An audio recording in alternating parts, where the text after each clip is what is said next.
Sir Bhojpuri industry में धीरे धीरे इन लोगों का मार्केट डाउन हो रहा है। सर हम बात कर रहे हैं भोजपुरी इंडस्ट्री के बारे में, जहां एक तरफ ये लोग लड़ रहे हैं ना सर, और आपस में व्यूज देख सकते हैं, इस गाने का देख सकते हैं, इस गाने का देख सकते हैं, यानी कि व्यूज जितना चाहिए उतना नहीं आ रहा है इन लोगों के गाने पे। लेकिन सर आप लोगों को बता दूं कि एक इंडस्ट्री ऐसा है ना, और एक भाषा ऐसा है ना, जहां मात्र कुछ ही लोग हैं सुनने वाले, लेकिन उस भाषा के गाना का व्यूज कितना आता है पता है? 1.5 मिलियन, 50 मिलियन सर एक महीना में। सर हम बात कर रहे हैं मगही भाषा।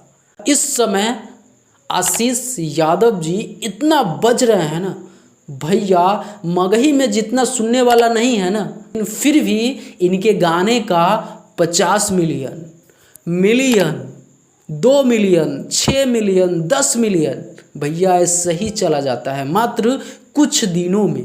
हालांकि भोजपुरी में अगर ये लोग अब ध्यान नहीं दिए ना, तो भैया अगर अभी के समय में ये लड़का, ये आशीष यादव भोजपुरी में गा दे ना, भोजपुरी में तो अलग लेवल इनका बन जाएगा।